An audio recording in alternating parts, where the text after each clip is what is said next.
got just melted down. It wasn't quite great. Some of the hooks that came through were pretty much like a one in a million shots that did actually land. But like you said, you're trying to land onto a Ziggs, not a Corki, which was the case in the last one. And Ziggs definitely is going to be a lot more further away in terms of positioning, using his ultimate as well. He's going to be nowhere near the fact of where his AoE is going to be landing for his ultimate, but locking that in with the Leona and the Nasus is going to be very scary for the side of Fine Dog. Yeah, the Yone potentially still can be flexed into either top jungle or even the mid lane, but Ban's out here looking to target the jungle, the Lilia as well as the Shyvana. Yeah, Lillian being banned is actually really, really smart. Again, it's the AP jungle that's pretty much only picked. You know, it's the only AP jungler that can really get picked at the moment in this current meta. Again, another good AP ban can be very good. Mordekaiser, very, very smart here from Ultimate Baguette. Again, it's the understanding the situation. You know, they currently have a full AD comp. You have a Nasus, you have a Leona. Ban out the other AP champions that they can't pick. You know, now what do you pick now if you're Fine Dog in terms of AP champions? You know, the Rumble's banned away, the Akali and the Gwen are banned away. Again, we're going down to the likes of potentially Vladimir or another mage, which they already tried with the Lissandra in game number 1, and unfortunately it did not work. So it's very, very smart here, very, very smart second banning phase for Ultimate Baguette. And yeah, I don't know what Fine Dog are going to do now, because they already have the AD carry in the Kai'Sa. So they can't really go for a mage like a Orianna. They can try, but it's going to be hard. And oh my god, this draft is just looking so good. I mean, the Vi on top of it as well. Oh, okay, Vi would have probably been better, but I guess Camille also works. I mean, it could go Vi and Camille, to be honest, if they really want to, and that'd be a very, very scary draft. A lot of dive. Especially if you're obviously drafting the Camille potentially into either the mid lane or into, obviously it's going to go into one of the side lanes anyway, because they don't really play the mid lane into the mid lane regardless anyway, it seems, going into these side lanes. But the Lee team being banned out here as well, obviously they're definitely thinking that they don't have the jungle onto the side of Ultimate Baguette. They could still lock into Vi. They go for the Diana. Ooh, okay. So, I mean, they've got the front line, obviously the Blitzcrank, but Diana, you got to make sure you're ahead of the game, right? Like, in terms of that, she's a glass cannon, so it's got to be careful. Shen potentially being hovered here as well. Could, okay. No, they're still looking for it. They're still looking for it. The Darius coming through here. Not quite fruitful for the side of International Jobcenter. Can Fine Dog find their Darius? Yeah, I think they don't really have a lot of frontline here for Fine Dog. I mean, Yone's not really frontline. Blitzcrank isn't really frontline as well. Dinah, of course, is more of an assassin, and the same with Darius. Talon being locked in as the final pick is very, very nice to see. I kind of like this pick, and I like how the mobility can come in handy. We saw in the previous game that if Finalwax has a champion with a lot of mobility and has the advantage with the engage potential and the burst damage, then he could be a real carry. Talon is another champion. He can jump over any wall he wants to, and he has a crazy amount of mobility. So really looking forward to his Talon pick to see what it's going to be like. Yes, I mean, only time will tell, right? I mean, he does have the parkour. He's able to kind of get in, get out, and do the burst damage that he needs to. I mean, pairing that with something like the Ziggs as well, because Ziggs is already going to do like a lot of damage into these early team fights with his ultimate. Definitely trying to get down the lower HP bars of these squishier heroes like the Diana, like the Kaiser, and even potentially the Yone, depending on where he is in terms of his itemization. But yeah, I mean, the side of Ultimate Baguette are definitely looking very scary. I mean, Nasus is definitely going to be wanting to be left alone to stack up his Q as well, so that he can come into these team fights. Obviously, the slow is going to be very good onto champions like the Diana as well as the Kaiser, trying to stop them from leaving those crucial team fights as well. Yeah, it's going to be important to make sure as a Nasus you wither the right target. Again, you probably want the Nasus to go up against the Yone, because Yone is going to have a difficult time to try and shut him down, but also the wither in general is going to be very powerful, because you can not only slow the attack speed for Yone, but you can also slow his Q as well, because his Q is going to be affected by attack speed.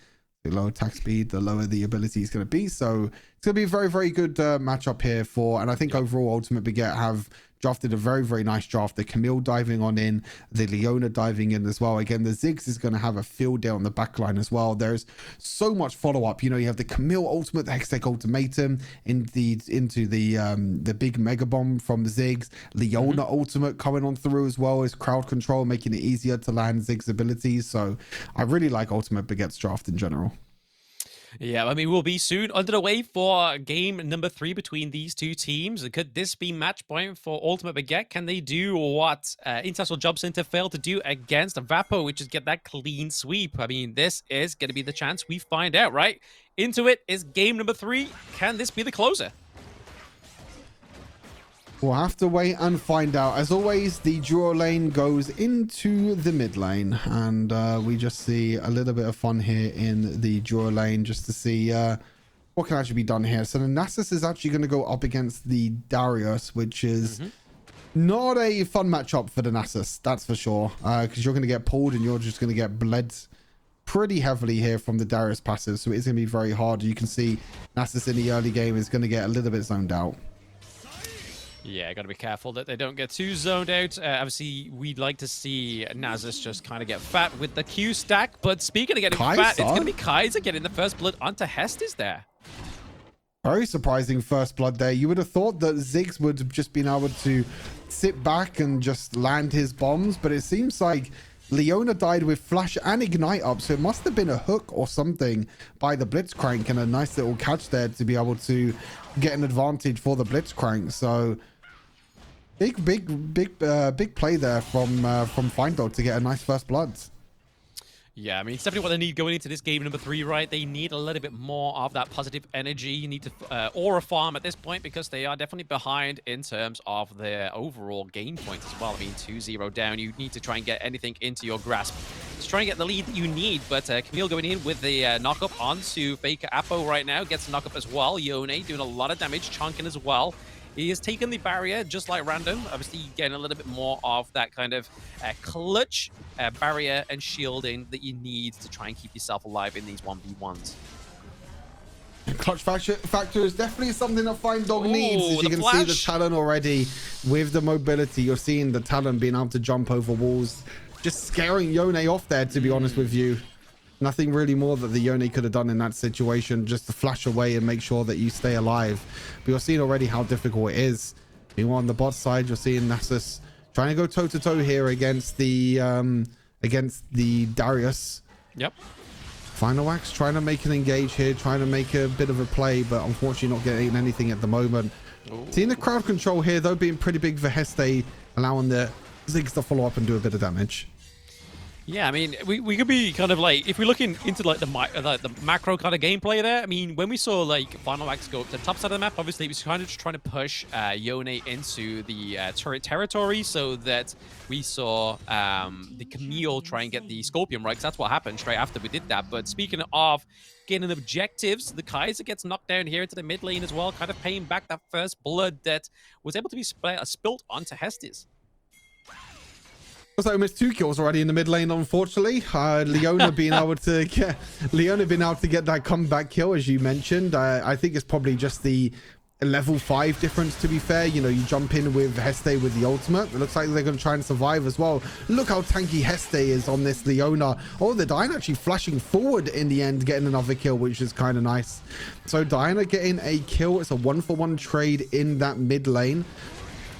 Pretty nice there for both sides as the engage comes on through in the top side. Nasus has to use the flash to get away. He's burning, but Final Wax also gets caught out as well. So this game at the moment is all about picks. It's all about getting caught out and mistakes happening across the boards.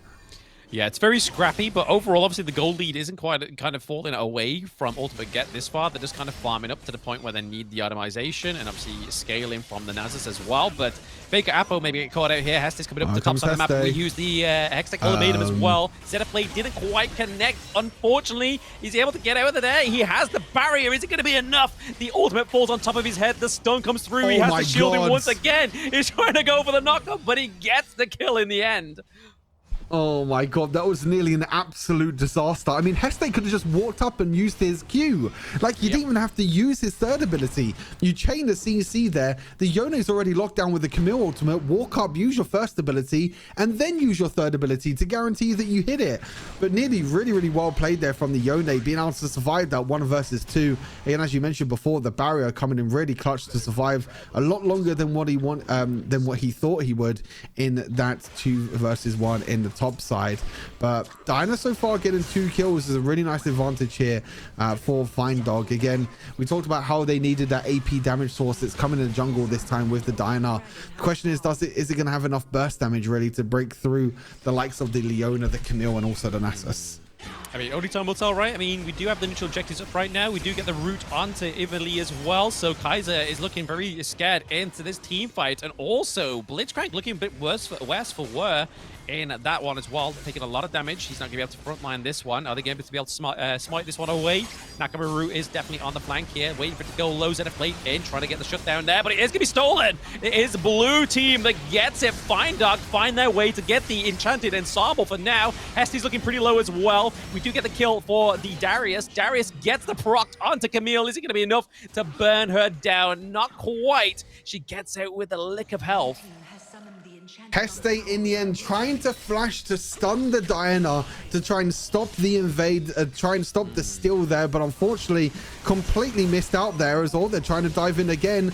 Camille, can she get one? She can get one. Can she get another? Looks like she might die to the Yone in the end. She will. So it's a 1-for-1 trade in the top side. But as I was mentioning, Heste was really unfortunate there because he tried to engage with Zenith Blade, flashing onto the Diana, and then try and get the kill, but wasn't able to in the end as Heste is trying to make another play here onto the mid lane. You can see the burst damage once that Blitzcrank hook lands straight onto the Talon, and he just gets absolutely one-shot. So again, more to do with picks, trying to get picks across the map, trying to get some wins. But that fight around Rift Herald was a big win for Fine Dog to get 3 kills on the boards.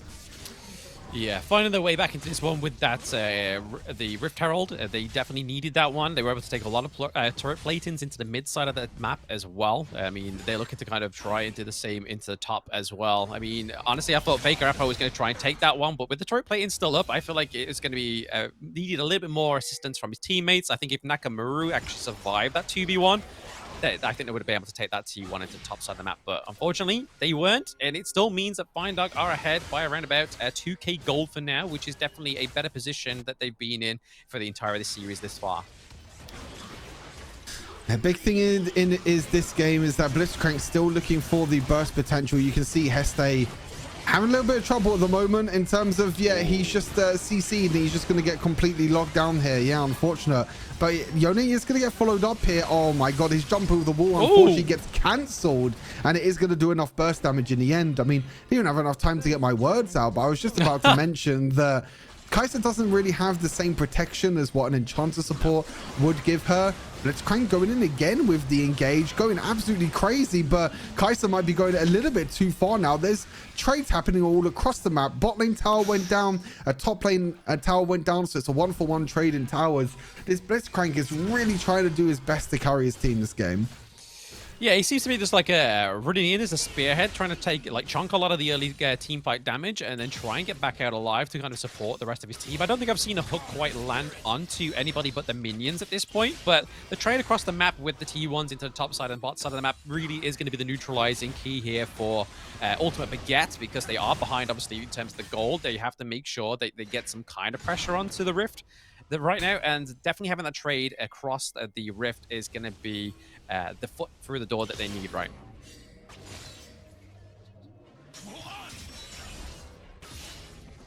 Exactly that. They need to find something to get through that door.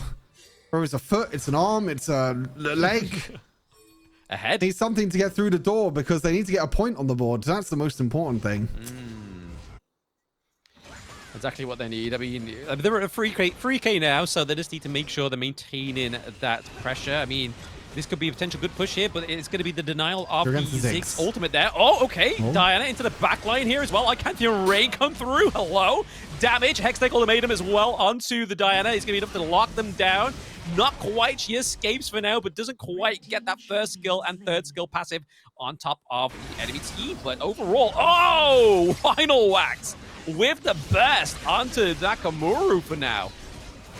A really nice exchange overall so far for Fine Dog. The team fight's still happening though. Nasus is here to try and help out with the damage. He's going to use his ultimate as well. Heste's somehow still alive. The problem is Final Wax just can't jump over the wall. As soon as Final Wax jumps over the wall there, and that's why assassins in general can be very, very difficult. You jump over the wall and you just get bursted down by like the Blitzcrank and the Darius, and you just get one shot. So he's not able to do anything. He just has to sit over the wall and there's nothing he can do there. But it all came through, as you mentioned, with that dive onto the Ziggs in the mid lane. It was a very, very scary dive going all the way into the tier 2 tower, but it worked out well for them in the end because they had the numbers advantage. Talon was on the other side of the map. The Nasus was on the other side of the map as well. But it does mean that the Nasus is getting a little bit more farm under his belt. I like to just like make a point here that the Ocean Drake's been up for this long and no one's taken it. No one's like, you know what? No one wants that soul. Well, I mean, that's the power of Drakes for you, unfortunately. No one cares about Drakes. So underwhelming. Everyone's just like, nah, we don't have a Mundo. We don't need that one. I mean, we don't have anything. 3% healing buff. That's all you get. I mean, even the other buffs as well. A 3% damage buff and a 3% shield or something stupid like that. Yeah. Like the buffs for Dragon are just not worth it in the end. And you see the teams here prioritize the the Rift Herald over the Dragon. Then they even just prioritize just carry on farming. Like they don't even want to take the Drake in the end. So it looks like there might be a solo kill here into the top side as Final Wax looking to jump over. Just has to be a little bit careful with the burst damage, but there you go. There's the potential of the Nasus, by the way. The Nasus is starting to run down. Nice hook over the wall though, but that's onto Heste. That's not a target you want to look for, but they do have enough damage to burst him down because the follow-up was not there. Really nice hook there from the Blitzcrank to kind of collapse. Oh my god, he flashes and hooks the Ziggs. That was a blind hook, by the way. He had zero vision over that wall. Zero vision. I have no idea how he even knew he was there. Another engage from the Blitzcrank in the mid lane as well. This Blitzcrank is doing absolute wonders for Fine Dog in this game.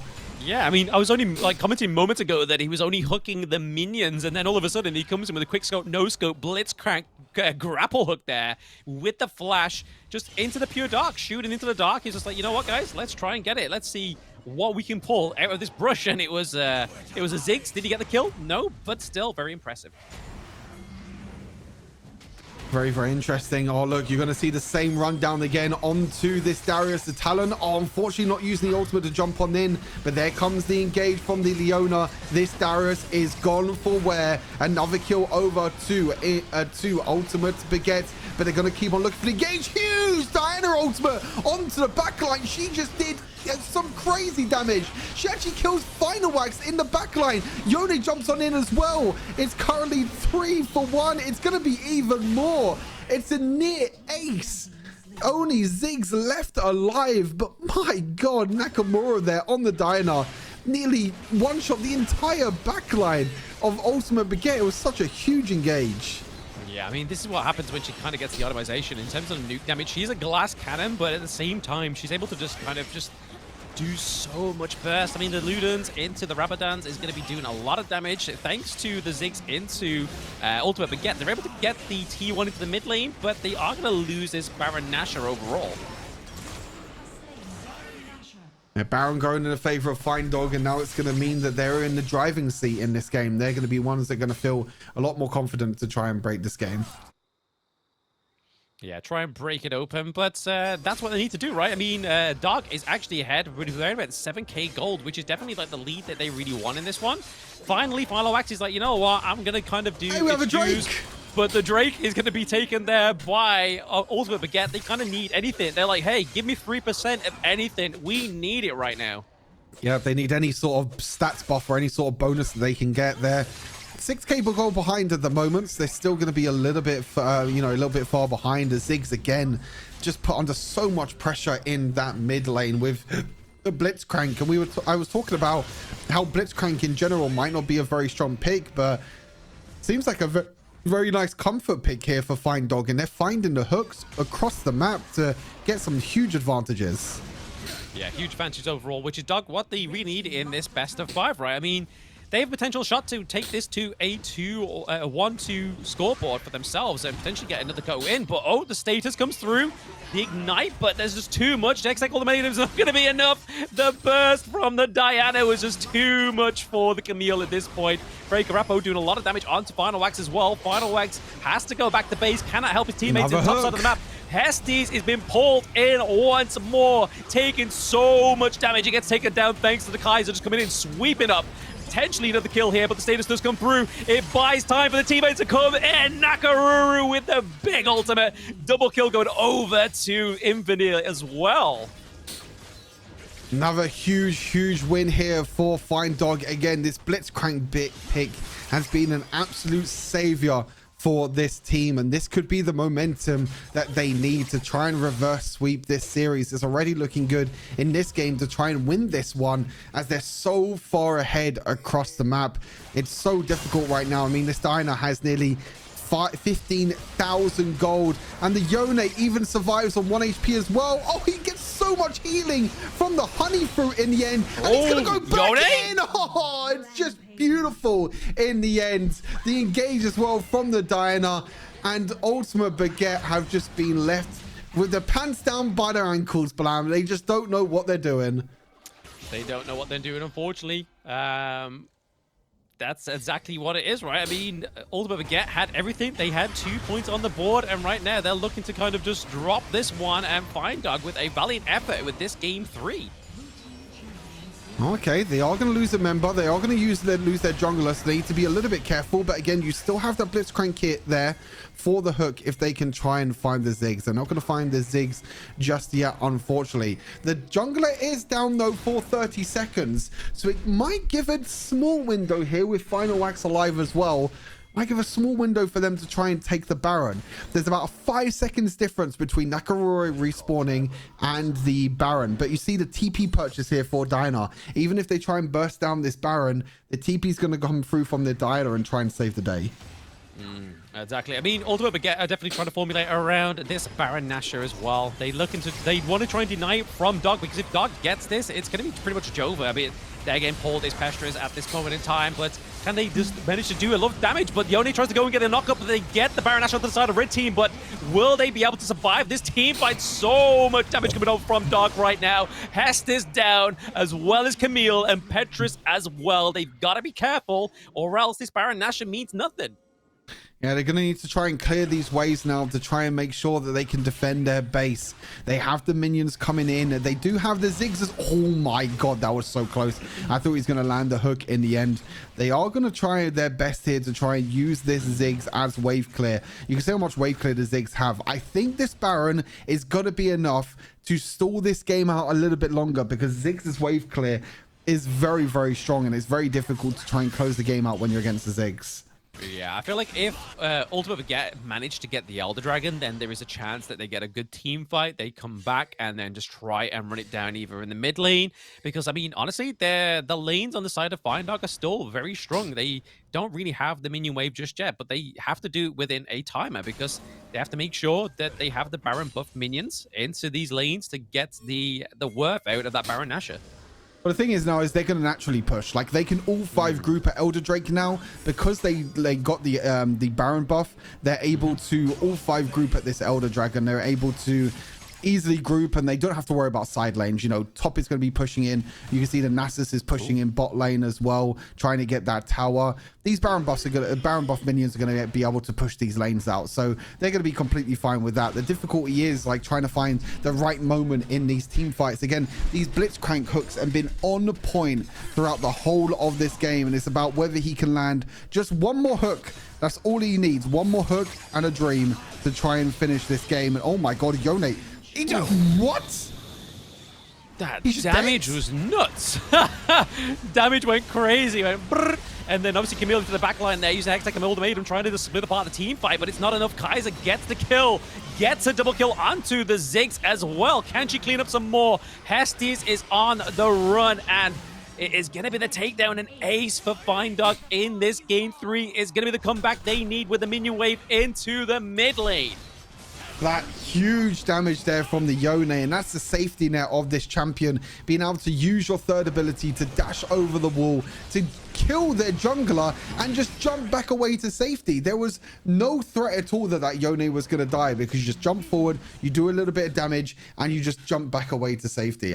Incredible game from Fine Dog. And I mean, that Blitzcrank pick in the end was absolutely huge. I think that made a really big difference. It did make a difference. I mean, definitely getting those 102 hooks towards the sort of mid to late game, rather than obviously the lackluster ones in the early game where it was just kind of like grappling minions. I feel like at that point, it was just lulling them into a false sense of security, right? Like, he was just like, ah, look how bad I am at hooking. And then all of a sudden, he got that flash, just kind of like complete blind hook out of nowhere. And that's when like it really upsets Ultimate Baguette. I mean, they were already behind by in terms of the gold, but just look at the gold difference here between the junglers. It's like 17k to 15k, but just how frightful Nakaruru was on this Diana. Yeah, I mean, this is what Fearless does to you. You know, it allows you to bring out these picks that you would never see. I mean, you would never see Diana jungle. You would never see Blitzcrank support. But what Fearless does is it allows you to go for these picks that maybe you feel a lot more comfortable on, and go with this type of draft where you're going for like full dive and you're playing around these Blitzcrank hooks. Yep. And it goes in your